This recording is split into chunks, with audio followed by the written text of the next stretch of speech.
Dear students, I am sending you another third video. That is,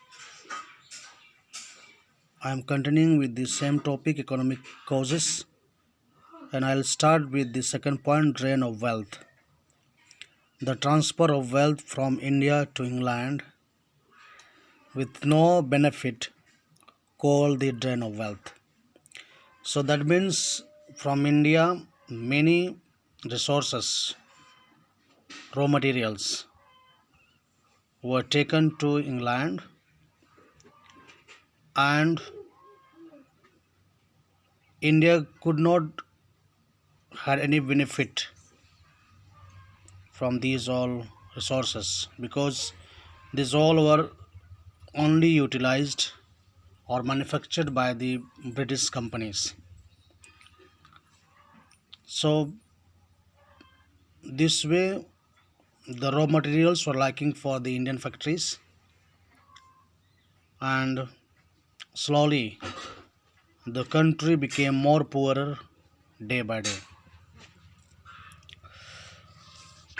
And in this drain of wealth we have some other points also, like the salaries of the soldiers or the British officers were paid by the Indian money,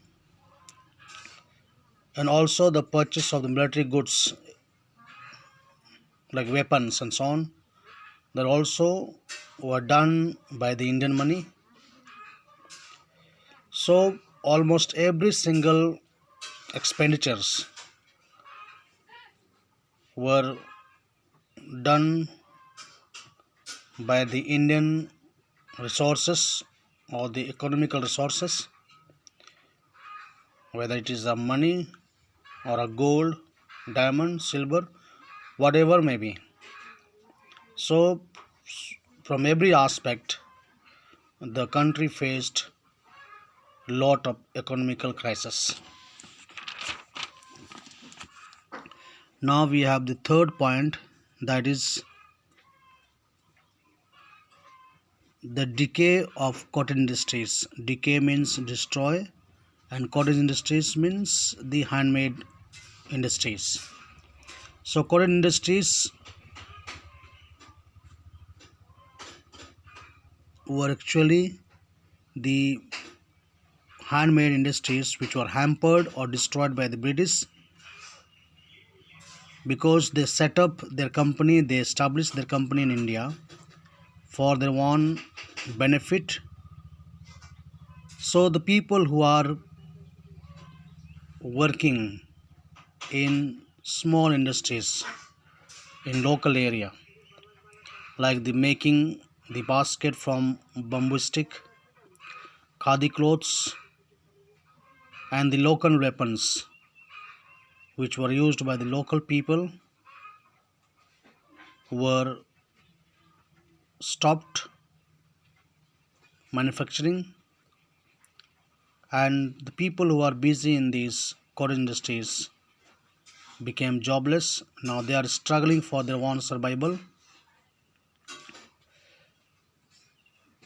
So this way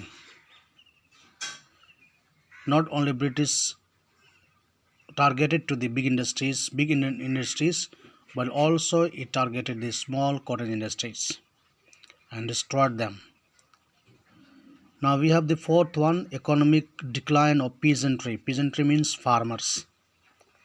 So the farmers were very badly targeted by British since the coming of British, because they had to pay high land revenues. So the Indian farmers, they have to pay high land taxes to the British treasury, and single amount of development of the country was done by the British. Sorry, here the no single amount of money was used for the development of the country by the British. So the taxes which were lavished or raised or collected by the British people, no single amount of money is used for the betterment of the nation. So many farmers took loan from moneylenders in order to pay continuously the land taxes, but often they failed,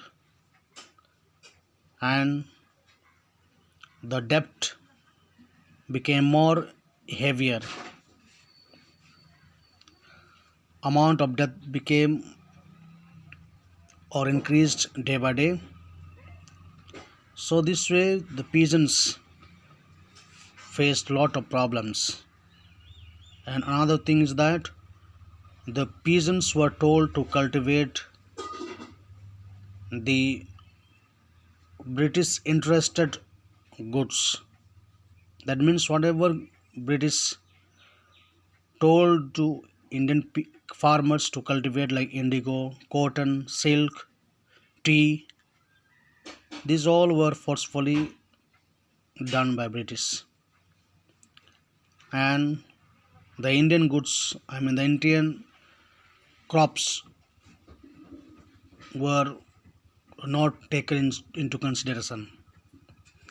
Next one we have number 5, growing unemployment. British removed many Indians from different jobs like soldiers, zamindars, artisans, Indian teachers and officials in their job places. And then the British people are appointed instead of them in their places.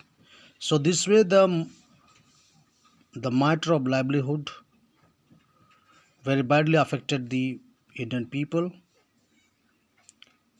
Ultimately, these all group of people decided to fight against British to save their own life and then the jobs. So thank you, dear students, for today. So you please go through with these all points which are in the note through the notes, short notes, and you match the answer with the topic of the book. Thank you.